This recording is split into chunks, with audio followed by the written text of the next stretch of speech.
the pleasure to present to you Dr. Martin Luther King, Jr.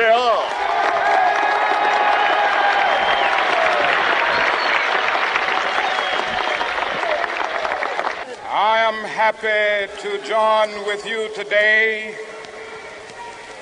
in what will go down in history as the greatest demonstration for freedom in the history of our nation.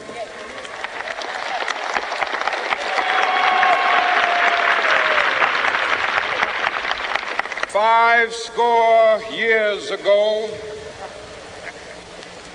a great American in whose symbolic shadow we stand today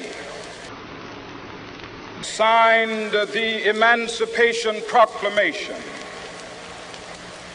This momentous decree came as a great beacon light of hope to millions of Negro slaves who had been seared in the flames of withering injustice. It came as a joyous daybreak to end the long night of their captivity. But 100 years later, the Negro still is not free.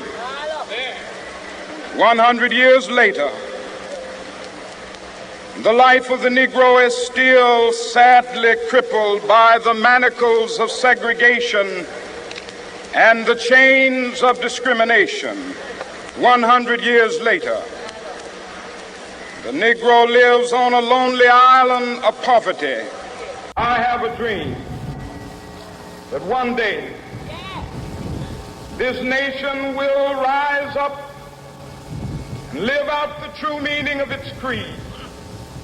We hold these truths to be self-evident, that all men are created equal.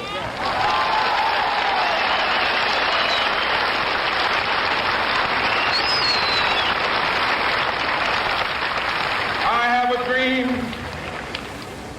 that one day on the red hills of Georgia, sons of former slaves and the sons of former slave owners will they be able to sit down together at the table of brotherhood. I have a dream that one day, even the state of Mississippi, a state sweltering with the heat of injustice, sweltering with the heat of oppression, will be transformed into an oasis of freedom and justice. I have a dream. My four little children will one day live in a nation where they will not be judged by the color of their skin, but by the content of their character. I have a dream today.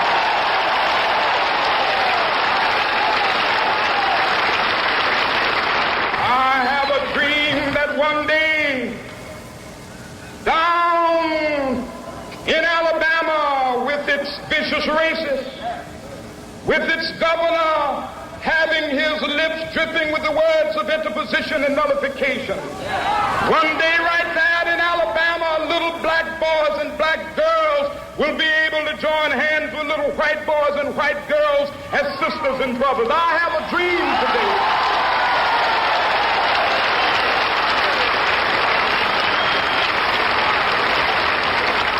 I have a dream that one day every valley shall be exalted, and every hill and mountain shall be made low. The rough places will be made plain, and the crooked places will be made straight, and the glory of the Lord shall be revealed, and all flesh shall see it together. This is our hope. This is the faith that I go back to the South with. With this faith, we will be able to hew out of the mountain of despair a stone of hope. With this faith, we will be able to transform the jangling discords of our nation into a beautiful symphony of brotherhood. With this faith, we will be able to work together, to pray together, to struggle together, to go to jail together, to stand up for freedom together, knowing that we will be free one day.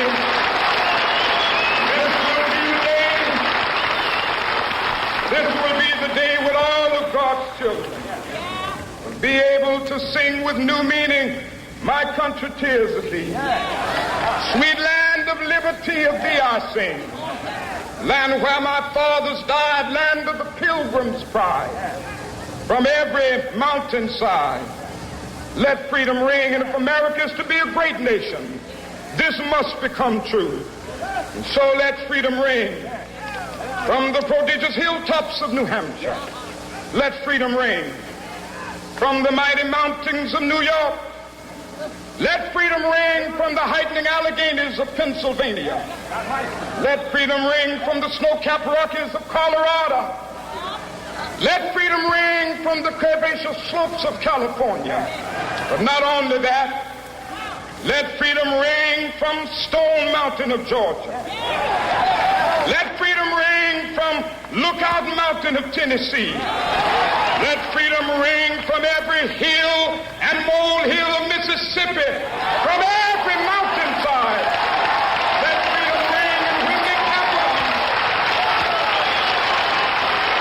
when we allow freedom ring, when we let it ring from every village and every hamlet, from every state and every city, we will be able to speed up that day when all of God's children, black men and white men, Jews and Gentiles, Protestants and Catholics, will be able to join hands and sing in the words of the old Negro spiritual, free at last, thank God